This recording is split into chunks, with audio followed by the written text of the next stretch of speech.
Good evening sa inyong lahat. Hindi sa first time, isasaburi ko maggawa ulit ng video. Siya nga pala, may nag-text sa akin sa messenger dun sa isang Facebook ko. Napapatuloy siya. Pasensya na sa kanya, hindi ko kagad nakita yung message niya kasi busy ako sa work ko. At saka, hindi ko pala alam kung anong year siya o anong grade siya. Ang pag-aaralan kasi natin ngayon ay sa high school. So, ang nakalagay dito ni Hongo, Suno, Kesan, Sesuno, Kesan, Junjo. Ibig sabihin, calculation of numbers. Seshu means integers calculation, and the Junjo means in order. So ang example natin dito ay 39 minus 14 times 15 divided by 30 plus 5. So sa mga mga nag-aaral dito sa Japan ng high school, kung makikinig nila ito pagka in-upload ko ito sa akin Facebook o sa Yahoo, sana makita nila, maging isang guide sa kanila itong aking ituturo. So, unang-una, 39 minus 15, 39 minus 14 times 15 divided by 30 plus 5. So, ang ano yan, 39, unang-una, 39, down 39 lang, then down minus, then, unang gagawin natin na calculation ay itong 14 times 15. 14 times 15 is 210.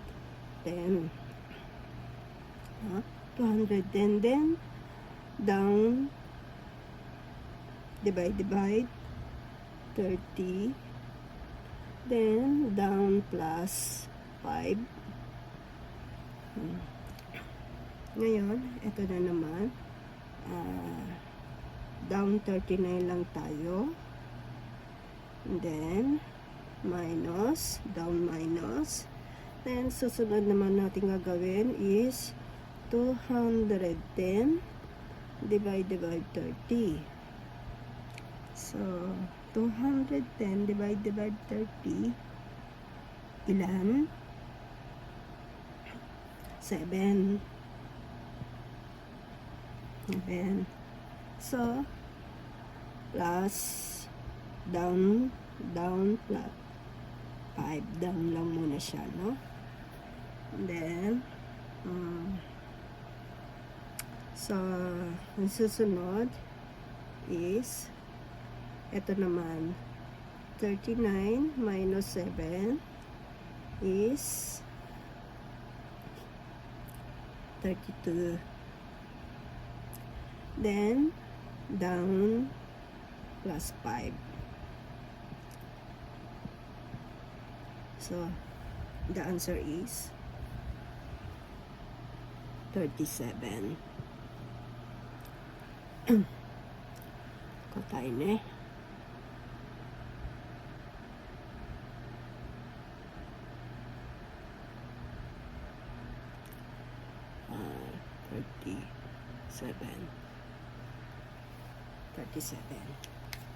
So, kotay ay 37. Pasensya na, pangit yung aking sulat. At saka may ubo po ako. So, yung pangalawa, kita nyo ba?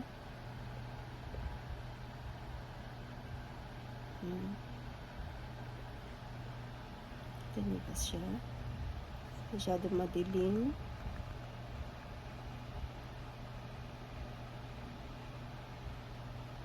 Ganyan po yung pag-compute. Unahin natin ito. Then, i-times mo na ito. Lagyan natin ng panuklong. Means parenthesis. Then, ito. 10 down, 30. Down plus 5. 10 down, 39. Tapos,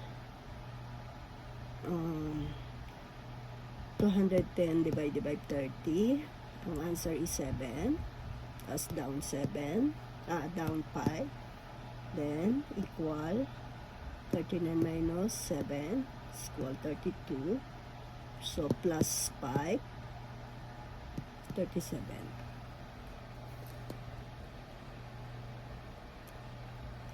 Yung pangalawang, question sa next video, medyo naubo kasi ako, kaya stop ko muna. Thank you.